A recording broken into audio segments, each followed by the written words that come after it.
বাংলাদেশে অধ্যাপক ইউনূস যদি কোনো কারণে সরে দাঁড়ান তাহলে রাজনৈতিক ভবিষ্যৎ ঠিক কোন দিকে যেতে পারে এই প্রশ্নটাই সম্প্রতি কাউন্টারপয়েন্ট নিউজের একটা লেখায় তোলা হয়েছে। আর তারা পরিস্থিতি বোঝাতে ডোনাল্ড রামসফেল্ডের ওই যে বিখ্যাত কথাটা অজানা অচেনা বা আননোন আননোনস সেটা ব্যবহার করেছে। হ্যাঁ, ঠিকই। আজকে আমরা এই বিশ্লেষণটা নিয়ে একটু কথা বলবো, এর ভেতরের যুক্তিগুলো কি, আর ধরুন বিএনপির সম্ভাব্য পরিকল্পনা নিয়ে কি কি চ্যালেঞ্জের কথা বলা হচ্ছে সেটা একটু বোঝার চেষ্টা করব। ঠিক। লেখাটা আসলে বেশ জটিল একটা পরিস্থিতির দিকে ইঙ্গিত করছে। মূল কথাটা হচ্ছে বিএনপি হয়তো ভাবছে অধ্যাপক ইউনূস না থাকলে জেনারেল ওয়াকারের সমর্থনে দ্রুত একটা নির্বাচন করে ক্ষমতায় ফেরা যাবে। কিন্তু লেখক দেখাচ্ছেন যে এই পুরো পরিকল্পনাটাই আসলে কয়েকটা বেশ বড় কিন্তু অনিশ্চিত অনুমানের ওপর দাঁড়িয়ে আছে।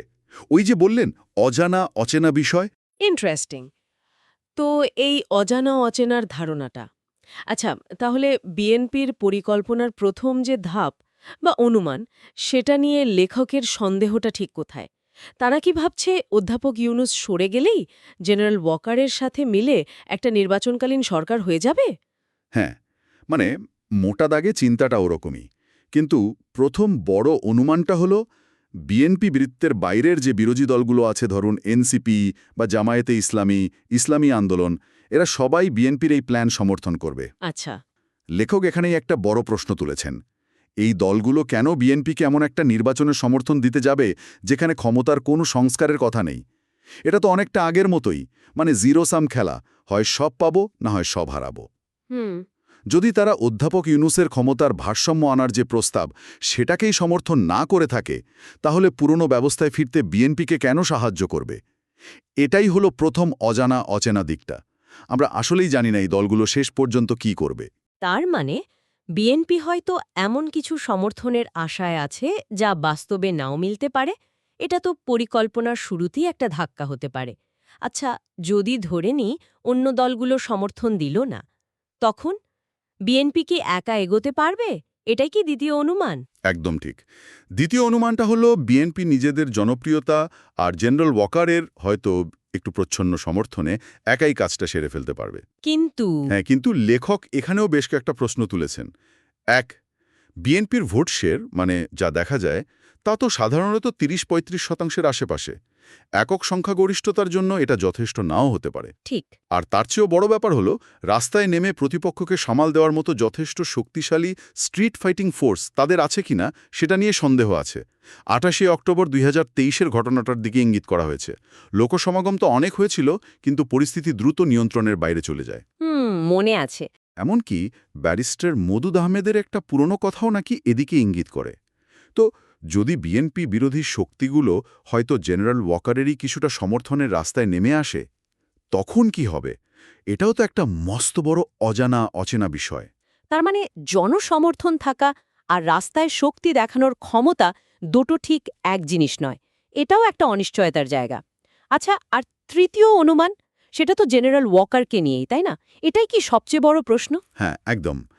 তৃতীয় এবং সম্ভবত সবচেয়ে গুরুত্বপূর্ণ অনুমানটা হলো জেনারেল ওয়াকার সম্পূর্ণ নিরপেক্ষ থাকবেন।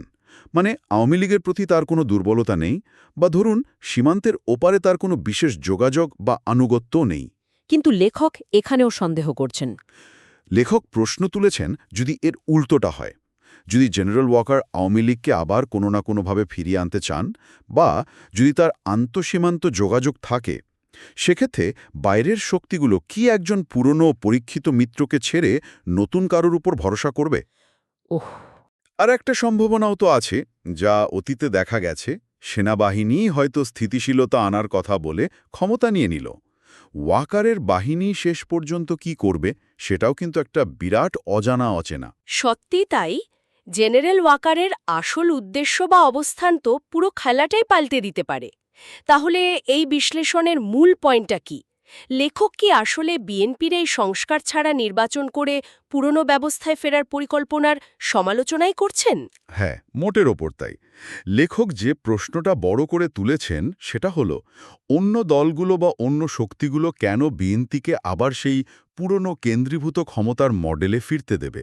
মানে যেখানে সব ক্ষমতা প্রায় এক ব্যক্তির হাতেই থাকে, যেমনটা শেখ হাসিনার সময় ছিল বলে অভিযোগ ওঠে। বিশেষ করে যখন বিএনপি নিজেই ক্ষমতার বিকেন্দ্রীকরণ বা জনগণের ক্ষমতায়নের মতো সংস্কারগুলোতে তেমন আগ্রহ দেখায়নি। লেখক আরও একটা সম্ভাবনার কথা বলছেন।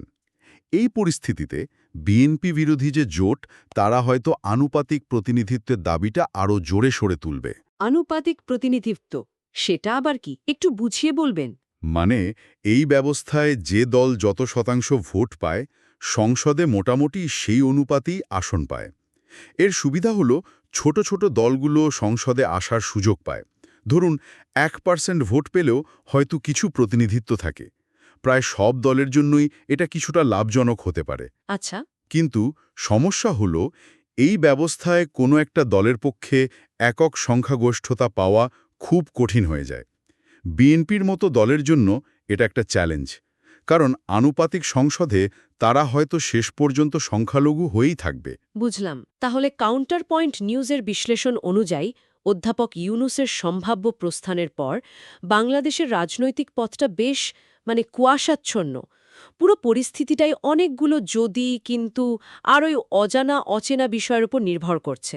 শুধু অনুমানের উপর ভরসা না করে এখানে আসলে অনেক আলোচনা আর সমঝোতার দরকার। একদম। আর এই পুরো বিশ্লেষণটা কিন্তু শেষে একটা গভীর প্রশ্ন আমাদের জন্য রেখে যাচ্ছে। কি সেটা? সেটা হলো, যদি আনুপাতিক প্রতিনিধিত্বের মতো সংস্কারগুলো সত্যিই রাজনৈতিক স্থিতিশীলতা আর সবার অংশগ্রহণের জন্য এত গুরুত্বপূর্ণ হয়, তাহলে বাংলাদেশের মতো এত বৈচিত্র্যময় একটা দেশের জন্য ঠিক কোন ধরনের রাজনৈতিক ব্যবস্থা সবচেয়ে উপযুক্ত হতে পারে? এমন কোনো ব্যবস্থা কি আদৌ সম্ভব, যা এই যে জিরো সাম বা হারজিতের রাজনীতির বাইরে গিয়ে সত্যিকার অর্থেই জনগণের ক্ষমতায়ন নিশ্চিত করতে পারবে? এটা নিয়ে কিন্তু আমাদের আরও অনেক ভাবার সুযোগ আছে।